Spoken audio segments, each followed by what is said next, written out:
It's great to have you with us from wherever you're tuning in from.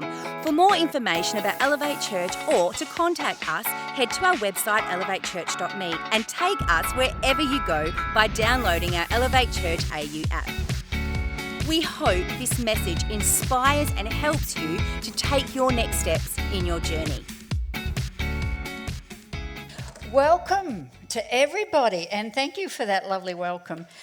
We need to just say, I mean, when Mark and Louis talk about their time living at our house, they sort of say it as if we sacrificed ourselves. Well, we were honoured to have them with us, and we grew to love them over that 6 months. And I have 2 adult children that are a bit younger than Mark and Louis, and they grew to love them dearly.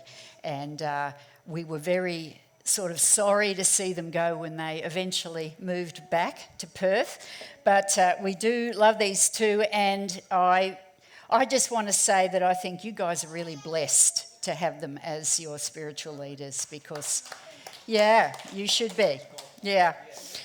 We've only been in Western Australia for a week, but I have found what is the classic difference between Melbourne and Perth. So we're travelling up the Indian Ocean Highway up towards the Pinnacles 2 days ago, enjoying this beautiful landscape, and I see this sort of white mound in the distance. And of course, being Victorian, I go, there's snow. There's snow over there. I know it's cold, but I didn't know it was that. It's called snow. And I get it, of course, it's sand. And I thought, whoa, that's amazing. So that's the big difference between Perth and our wonderful state of Victoria. But I've called today's message Good News, Not Good Advice. Now, believe it or not, I know you find this hard to believe, but I am now a grandmother. And I have reached an advanced age where I feel that I can give good advice to my children. And of course, they should listen to it.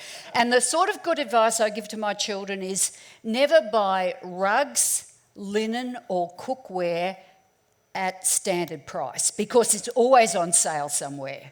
Does that happen over here as well? Never cook a chicken that smells in the least bit dodgy. And if you have a red-headed child, never put them in hot pink clothing. I just want to say that. Now, I could have made some enemies there.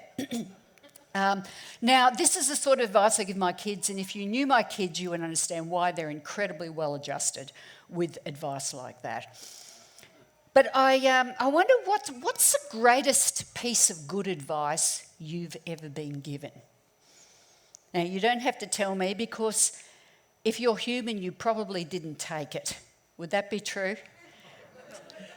Some of you might have taken the good advice. But let's talk about good news, because good news is different from good advice. We don't hear a lot of good news. It'd be wonderful if the media can you imagine a program on the media where they only reported good news? That would be an incredible thing. But I have heard some good news. For Melbourneites, it'd be the news of the lockdown restrictions have been lifted. I think for you in West Australia, the good news was the borders have been shut. That was your good news. We've had good news that a friend's cancer scan has come back clear. We've had news that a friend who was looking for a job for a long time was finally able to find it. So we do hear good news. But what's the difference between good advice and good news? Well, there's a huge difference, because advice is something you can choose to act upon or not. Whereas news, well, it just is. It's about something that happened.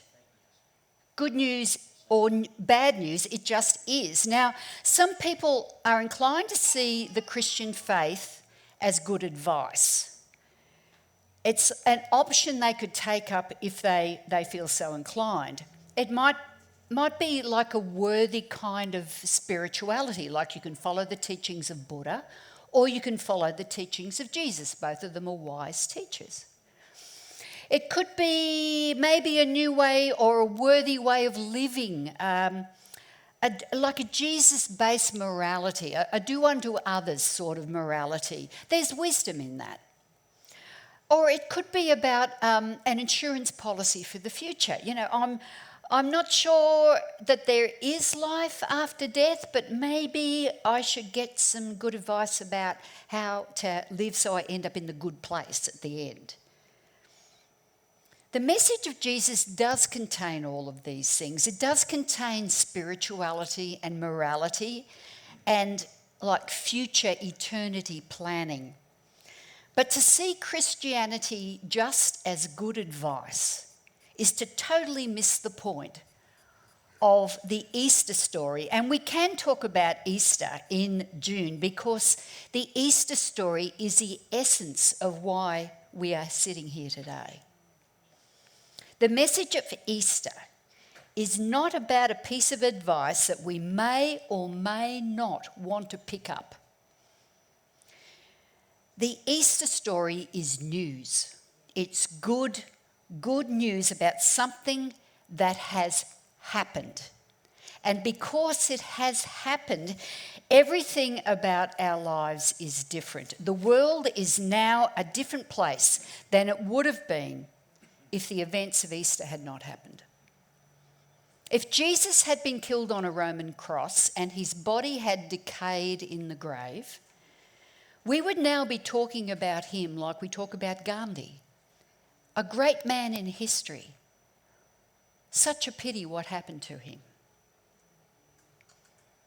But at that first Easter, something happened in history that should cause us to adjust our lives around a new reality. Now, let me explain what I mean. The New Testament talks about the gospel of Jesus. Now, that word gospel means good news, and it was in common usage in ancient times. It wasn't just the Bible that used the word gospel. How was it used? Well, we could get a little bit theatrical about it. Now, let's say that you lived in a small town in Roman times, and it was politically turbulent. The leadership of the empire was constantly changing. And you can put that photo up, Michael, that would be great. Oh, have we? Oh, great, okay. The leadership of the empire was constantly changing as one faction fought another. Now, believe it or not, not much has changed, has it? Now, you might be aware that a battle for power was going on because soldiers could have been fighting in a field very close to your town. And you could have been sort of cowering with your family in the marketplace of your town, waiting to find out what had happened in the battle. And then after a couple of days, a sentry would start riding into your town on his horse, and he'd get down off his horse and he'd have something like this. He'd have a scroll. And he would open up the scroll and he would stand in the middle of the marketplace. And everybody would gather around. And he would say something like this: "This is the gospel, the good news. Tiberius is now the Lord of the empire. You are now in his kingdom, and you will give him your allegiance." Now, I'm sure the people of the town could choose to give their allegiance or not to Tiberius, but the fact is that that was not good advice. That was good news. It was something that had happened. Now, hopefully it would be good news if Tiberius was a good leader. Something had happened. Something had changed. Tiberius was in charge, and their whole world was different. Now, let's see if we can bring this closer to home. And I want you to imagine, because we've had a tech glitch here, that we have a picture up here of a destroyed Ukrainian city. I want you to imagine that you're living in the east of Ukraine, and the worst news comes to you that the Russians are on their way, what do? Well, probably the first thing you do would be grab your warm jacket. You would grab a backpack. You would put as much food and water as you possibly could in that backpack. You would grab your children and you would head to the basement of your apartment block. And you would sit in that basement in absolute fear. As a mother, I can't even imagine what some of those people have been through. Do you need good advice? Well, maybe. Don't eat your food too quickly. Preserve your water. Whatever you do, keep those kids quiet. Don't go out of the basement during daylight hours. And at night time, don't let any light go through the door to let anyone know that you're there. You stay there for 2 days, 3 days. Can you imagine what your children are experiencing through this time? After 5 days of being in that basement, and you realise that you're down to your last half a bottle of water, you hear a sound outside, and all of your worst nightmares are coming to fruition. You imagine that the Russian soldiers are out there. You grab your kids. You put them on your lap. You wrap your arms around them. You put your hands over their mouths to make sure that they make no sound. Shh, stay quiet. Don't make a sound. You pray. That's all you've got left. You pray. And then you hear a knock on the basement door. And it's the voice of your neighbour calling out, "It's over. It's okay. Our boys have pushed the Russians back. You can come out."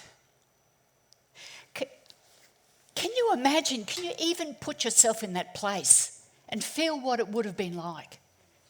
The joy. The absolute joy of that good news, not good advice. Something had changed. Your world was different. You could bring your children out. You could experience the sun again.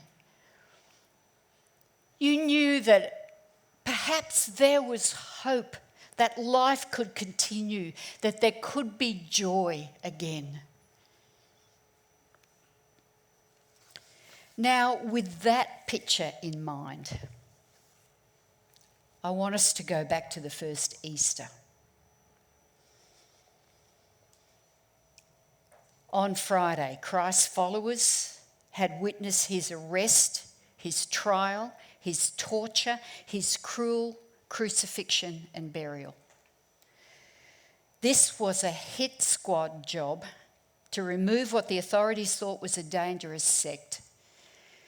And Christ's followers were hiding and cowering in fear that they'd be arrested as well. They were sitting in their basement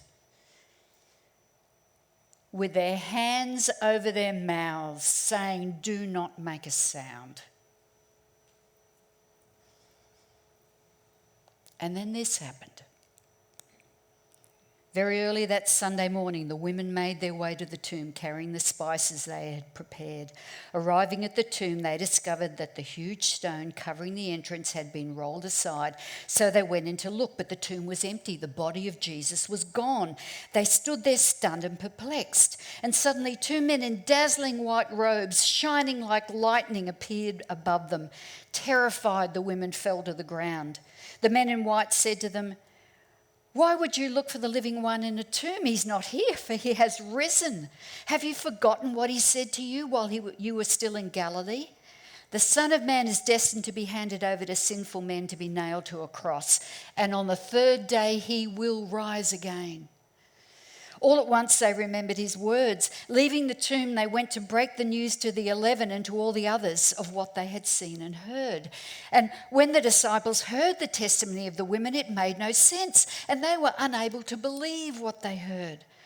But Peter jumped up and ran the entire distance to the tomb to see for himself. And stooping down, he looked inside and discovered it was empty. There was only the linen sheet lying there. Staggered by this, he walked away, wondering what it meant. And then 2 of those disciples, we continue to read in the book of Luke, they went for this walk back to their village of Emmaus. It was like, we don't understand what's going on, but all of our hopes are over because Jesus is dead. And they're walking along the road, and suddenly this man appears next to them.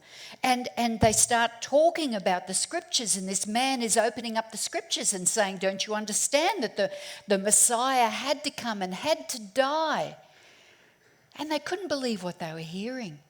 And when they got to their place, they invited him in to have a meal with them. And as this man broke bread with them, their eyes were suddenly opened, and they, "This is Jesus. We saw Jesus." But then he disappeared. He disappeared, and they just got up off their seats and ran all the way back to Jerusalem and told the others. And while they were discussing all of this, Jesus suddenly manifested right in front of their eyes. Startled and terrified, the disciples were convinced they were seeing a ghost standing there among them. "Be at peace. I am the living God. Don't be afraid. Why would you be so frightened? Don't let doubt or fear enter your hearts, for I am. Come and gaze upon my pierced hands and feet. See for yourself, it is I standing here alive." I think we've got another photograph of this scene as well. "Touch me." Go to the next one. "Touch me and know that my wounds are real. See that I have flesh and bone." And he showed him his pierced hands, and he let them touch his wounds. Knowing that they were still wondering if he was real, Jesus said, "Give me something to eat." And they handed him a piece of fish, and they watched him as he ate it. The Bible eyewitness accounts are very clear that this is not just some ghostly spiritual resurrection, but a bodily one. The accounts don't talk about this figure of Jesus sort of glowing or shining like a star. He is a real body. One of the women thought he was a gardener. The guys on the road to Emmaus, they just thought he was, one of the guys. And he asks for food and he eats it. He challenges Thomas to touch him. "Touch me, I'm real, I'm solid." He has risen in his physical body, and yet there is something miraculous, something new about him, because he appears and disappears into rooms, as the eyewitnesses tell us. Jesus has been resurrected in a new kind of body. And listen to this, because it's so important. He is showing us what is in our future. He is himself, but he has been remade recreated, renewed. This life that we are living now is not the end. The basement is not our future. There is hope. This is not just a new religious possibility. This is a foretaste of a whole new creation. Our lives will continue. Our future has been changed. This is good news. And when the disciples realised what had happened, their whole world changed. They were no longer cowering in hidden rooms. They were telling everyone who listened. And you know, the good news changed their life. It changed my life. It changed the life of millions of people. And why is that?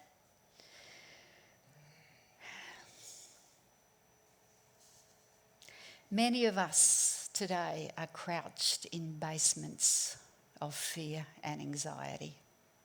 Maybe not physically, but mentally, spiritually, emotionally. What will the future be for me and my family? What's going to happen to the world? Is there another world war about to break out? I've thought about that. Will climate change destroy our way of life? Will COVID destroy our way of life? I've lost someone dear to me. Will I ever see them again? I can't seem to catch a break. I just keep getting knocked again and again. I don't know why I even exist. What is the purpose of life? It seems like we are born, we suffer, we die. I've done bad stuff I'm ashamed of, stuff I don't even think God could forgive me for. I've permanently messed up my life. There is so much evil and dysfunction in this world. It is overwhelming. The bad guys just seem to win every time. If any of that has gone through your head, the resurrection of Jesus Christ is the knock on your basement door. It announces to the universe, God has won. God is in control. He has enacted his rescue mission to show the world that we are loved, we are forgiven, we are accepted. God has defeated evil and death itself. His kingdom is in charge of the future, and the future is ultimately good. God is king, and his will prevail. It has been announced in the marketplace.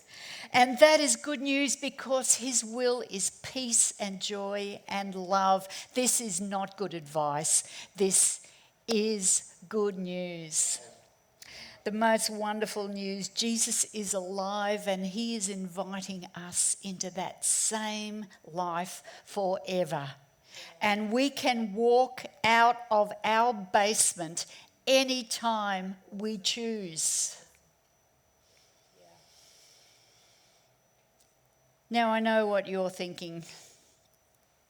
In this world, as we see it at the moment, all is not well. All is not right. We know that. But it will be. It will be. And Jesus' resurrection was the beginning of God setting everything right. The good news being shouted into our basement is that God is a God of utter self-giving love. Just a few verses of the many in the scriptures. This is how we know love. He laid down his life for us. Love consists in this, not that we love God, but that he loved us and sent his son to be the sacrifice that would atone for our sins. We love because he first loved us. The Son of God loved me and gave himself for me. This is how God demonstrates his own love for us, that the Messiah died for us while we were still sinners. What God has done in Jesus is what he will complete at the end of time. The God of the cosmos is not blind chance or brute force, but love. You know, we don't talk about what happens beyond death very often, but we need to. Rick and I were at the funeral 3 weeks ago of a precious, precious young father in our church. Died from a major heart attack at the age of 49, leaving 2 teenage daughters and a wife that misses him desperately. He loved Jesus. He had walked out of his basement years ago. There was such pain at that funeral, but such hope, such joy.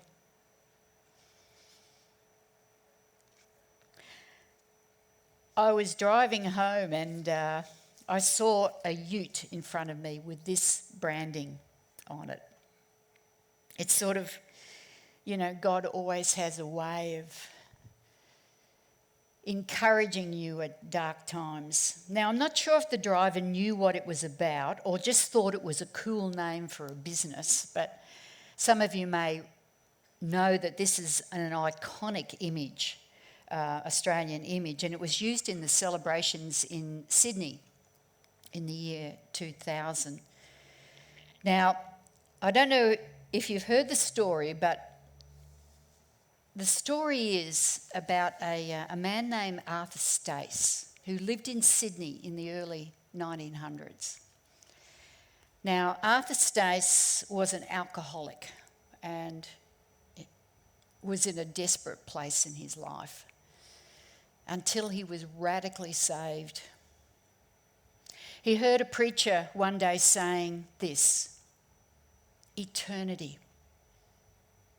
Eternity. I wish that I could sound or shout that word to everyone in the streets of Sydney.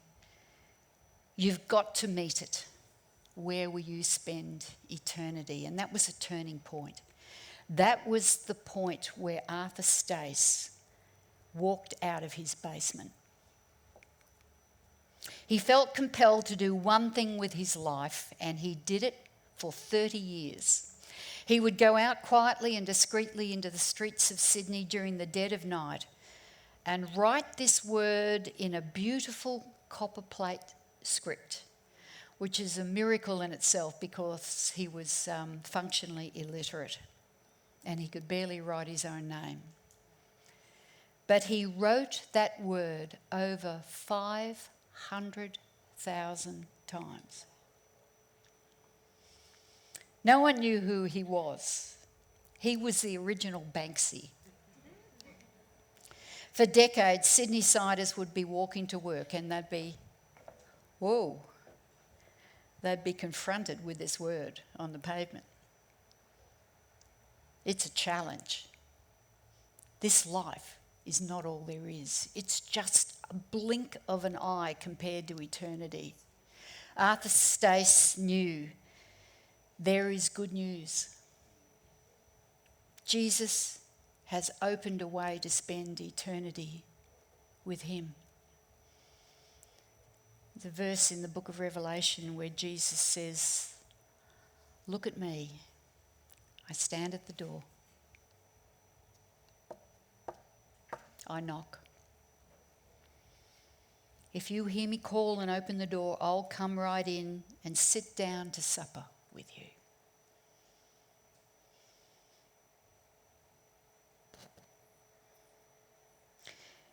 If you were in some kind of bunker today,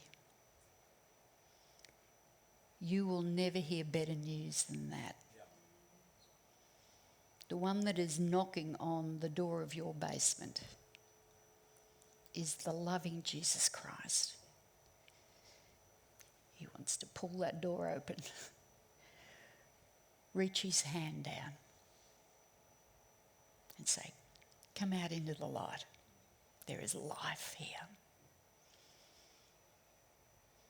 Pope John Paul said, "We are the Easter people, and hallelujah is our song."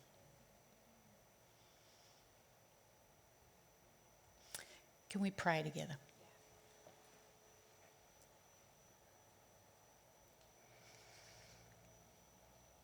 Father, I believe that everyone in this room is sitting in some kind of basement right now.